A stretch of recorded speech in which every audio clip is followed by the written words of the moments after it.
Good evening and welcome to the Channel Studios here in London with your international news around the world in 5. Israel has launched its long-planned major ground offensive on Gaza City, conducting heavy airstrikes overnight as troops pushed into the edges of the enclave. Thousands of Palestinians have been forced to flee down a single coastal road to the centre of the Strip, joining hundreds of thousands who have already fled. Israeli Prime Minister Benjamin Netanyahu said a powerful operation had been launched against Hamas's last major stronghold. I think we have a very short window of time in which a deal could happen. We don't have months anymore, and we probably have days and maybe a few weeks, so it's a key moment, an important moment. Meanwhile, a United Nations Commission of Inquiry says Israel has committed genocide against Palestinians in Gaza. It cites statements by Israeli leaders and the pattern of conduct by Israeli forces as evidence of genocidal intent. Israel's foreign ministry said it categorically rejected the report, denouncing it as distorted and false. It took 2 years to reach this conclusion. Our mandate requires us to share this information with judicial bodies, such as the ICC, such as states holding national prosecution. It's not only that, we would not put anything there that we are not satisfied with. It's easy to proclaim the outcome, genocide is happening. We went to the facts first. The facts must tell us that, yes, there's the intention. So we looked at statements made by the Israeli authorities indicating genocidal intent, and we looked at the pattern of conduct of Israeli authorities and Israeli security forces to show that genocidal intent was the only reasonable inference.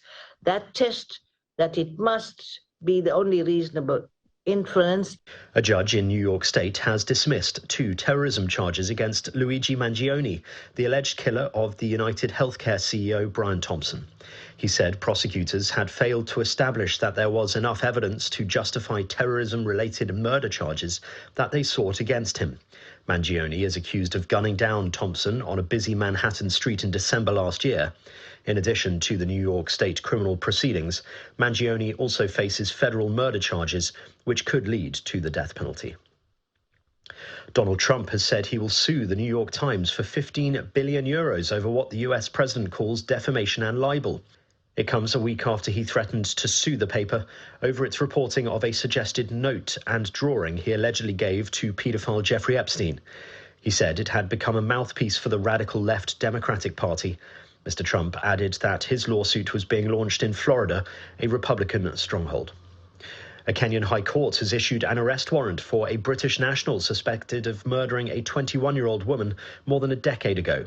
Agnes Wanjiru was killed in March 2012 and her body later found in a septic tank of a hotel in the central garrison town, Nanyuki, nearly 3 months after she had allegedly spent an evening partying with British soldiers.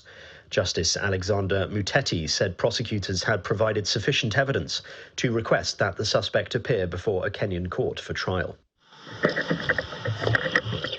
Greece has announced the recovery of artefacts from the wreck of HMHS Britannic, more than a century after the Titanic's sister ship was sunk in wartime in the Aegean Sea by a German mine. An 11-member team of professional deep-sea divers with closed-circuit equipment conducted the recovery, organised by British historian Simon Mills, founder of the Britannic Foundation. Among items retrieved and lifted with airbags were the ship's lookout bell, binoculars, ceramic tiles from Turkish baths, and equipment from first and second class cabins. Introducing Robert Redford. Okay, Pop, I'm sorry for you, I'm sorry. And the US acting legend Robert Redford has died at the age of 89. What's the matter with you? His role alongside Paul Newman in Butch Cassidy and the Sundance Kid catapulted him to stardom in 1970. He won an Academy Award for Best Director in 1980 for Ordinary People and was also known for founding the Sundance Film Festival in Utah.